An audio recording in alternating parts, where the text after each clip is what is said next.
మన తొలి వెలుగు ప్రేక్షకులు అందరికీ నమస్తే. ఉంచుకున్న ఆయన దక్కలేదనంట పెళ్ళానికి హెచ్ఐవి ఇంజెక్షన్ ఇచ్చిందంట. చూడు అసలు ఎక్కడ పోతుంది సమాజం ఏం అర్థమవుతుంది. బుచ్చం పెట్టని కోపానికి గుడిసెని ముట్టించిపోయినాడు వెనకటి కోవడం. బుచ్చం అడిగితే బుచ్చం పెట్టలేదంట. బుచ్చం పెట్ట ఐదప్ప అనుకున్నావని ఇంటి వెనక పోయి గుడిసెకి అగ్గిపులో ముడిచి పత్తలే కూడా వీగిండట. గట్టినే ఉంది గీల సంగతి. ప్రియుడు దక్కలేదని హెచ్ఐవి ఇంజెక్షన్. అతని భార్యకు ప్రాణాంతకర రక్తాన్ని ఎక్కించిన నరసమ్మ. నరసమ్మ అంటే నరసమ్మ కాదు, నర్సు పని చేస్తుందంట. ఈమె చేతరగల పనే కదా, ఆ సూదులు గోళీలు ఇస్తుంది కదా, చేతరగల పని అనుకొని ఆ గవర్నమెంట్ దాఖల మరి ఏ హెచ్ఐవి పేషెంట్ రక్తం తీసుకొచ్చిందో తల్లి పిల్లానికి ఎక్కించిందంట. గింత అధ్వానం ఉంటా అదుల్లో అసలుకు. వేరే వేరే రోగం అయితే పాడైపోని ఏదో రకంగా మళ్ళీ సూదో గోలో వేసి తగ్గించుకుంటే అదో లెక్క అవుతుంది. కానీ ఈ భూప్రపంచం మీద మందు లేని రోగం ఏదైనా ఉందంటే అది హెచ్ఐవి అది ఒకటే అని అంటారు చాలా రోజుల నుంచి. ఏడ్చే ఇంకా చోటి రక్తాన్ని ఎక్కించిందంట. ఇక మళ్ళీ బతికి బట్టలు కట్టానా మళ్ళీ మంచం ఎక్కి పిల్లలు కానేనా ఇక పాడైపోను. నిన్నమా సినిమా వచ్చే కదా, రాజు వెడ్స్ రాంబాబా ఏదో సినిమా వచ్చే కదా. మరి సినిమాలు చూసి మనుషులు తయారవుతురా, మనుషులు చూసి సినిమాలు వస్తున్నాయా? ఇక మీరే చెప్పాలి. చదివినాక ఆయమనం ముచ్చట చెప్తా ఇనూరి. ప్రియుడు దక్కలేదని హెచ్ఐవి ఇంజెక్షన్. అతని భార్యకు ప్రాణాంతక రక్తాన్ని ఎక్కించిన నర్సు. కర్నూలులో జరిగిందట ఈ ఘటన. తెలంగాణ రాష్ట్రం ఇల్లెందులో జరిగిన యథార్థ సంఘటన ఆధారంగా ఇటీవల రాజు వెడ్స్ రాంబాయి సినిమాలో వచ్చింది. తనకు నచ్చని వ్యక్తిని ప్రేమించిందన్న కోపంతో హెచ్ఐవి పాజిటివ్ రక్తాన్ని కన్న కుమార్తెకు తండ్రి ఇంజెక్షన్ ఎక్కించడంతో ఆ సినిమా ప్రధానంగా భార్య ఆడింది. అక్కడిక్కడ జనాలంతా చూసిరు. అది సినిమాలో జరిగిన ముచ్చట. అయితే ఇక్కడ ఇంజెక్షన్ చేసిన వ్యక్తి మాత్రం తండ్రి కాదు. అసూయతో రగిలిపోయిన ఓ మహిళ ఘోరానికి పాల్పడింది. తాను ప్రేమించిన వ్యక్తి పెళ్లి చేసుకోలేదని అక్కసుతో సాటి మహిళకు హెచ్ఐవి రక్తాన్ని ఇంజెక్షన్ చేసింది. సభ్య సమాజం తలదించుకునేలా ఉన్న ఈ ఘటన సంబంధించిన వివరాలు ఇలా ఉన్నాయి. శనివారం సాయంత్రం కర్నూలు డీఎస్పీ బాబు ప్రసాద్ అంటే విలేకరుల సమావేశంతో గిటగిట్ట సంగతిని వెల్లడించినట్టు. ఈ నెల 9 తారీఖున మధ్యాహ్నం సమయానికి 3వ పట్టణ పోలీస్ స్టేషన్ పరిధిలో ఓ మహిళా డాక్టర్ స్కూటీపై ఇంటికి వెళ్తున్న సమయంలో గుర్తు తెలియని వ్యక్తులు మోటార్ సైకిల్పై వచ్చి ఢీకొట్టారు.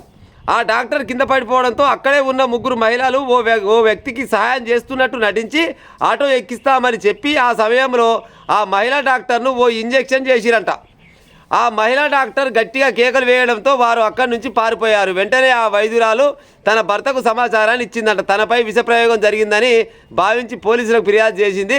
కేసు నమోదు చేసుకున్న పోలీసులు దర్యాప్తు ప్రారంభించారు.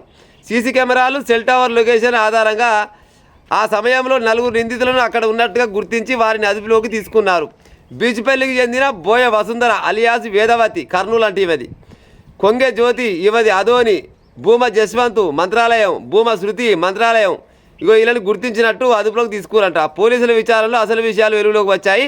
నిందితుల్లో వసుంధర అనే మహిళ నర్సుగా పనిచేస్తుంది. ఆమె గతంలో ఓ డాక్టర్ని ప్రేమించింది. అయితే ఆ డాక్టర్ వసుంధరను కాదని వైద్యురాల్ని పెళ్లి చేసుకున్నట్ట. దీంతో ఆయన మీద కోపం పెంచుకొని ఈ పని చేసుకొచ్చిందట. దీన్ని నాశనం అయిపోను చూడు కథ. గింత అధ్వానం ఉంటా అదుల్లా. ప్రేమించిన వాళ్ళు దొరకకుంటే ఏకంగా హెచ్ఐవి ఇంజెక్షన్ ఇస్తే ఎట్లా పాడైతే చెప్పురు. ఇక అంటే హెచ్ఐవి ఇంజెక్షన్ ఇస్తే మళ్ళీ ఆయన కాడికి ఓడు, ఇక సంతానం లేదు, లొడపీసి లేదు, మళ్ళీ ఇక ఈవెన్ పెళ్లి చేసుకుంటాడేమో అనుకొని సూదిచ్చిందంట. గింత అధ్వానం ఉంటుంది. గింత పాపం ఈ ఏడ జరగకుండొచ్చు. అదంటే సినిమా కాబట్టి సినిమాలో మస్తు జరుగుతాయి. ఓ సినిమాలో ఈడున్న వ్యక్తి చూస్తున్నాగానే అదేదో సినిమాలో అది విజయ రామన ఏదో సినిమా ఉండే కదా. 3 గంటలలోనే దేశం మొత్తం తిరిగి వస్తాడు. 7 కాడికి 3 గంటలు కాదు 3 నిమిషాలలో రైలు ఎక్కి మొత్తం 300 మందిని చంపొస్తాడు.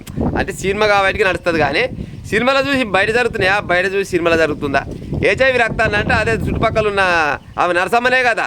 ఆ నర్సు పని చేస్తావే ఆడ దాఖల్లో పోయిందంటే గవర్నమెంట్ దాఖల్లో పోయిందంటే గవర్నమెంట్ దాఖలో హెచ్ఐవి పేషెంట్లు ఉంటారు కదా, వాళ్ళ రక్తాన్ని సేకరించుకొచ్చి ఎప్పుడు దగ్గర పెట్టుకుంటుంది. దీన్ని పాడైపోను ఈమెకి ఇచ్చిందట.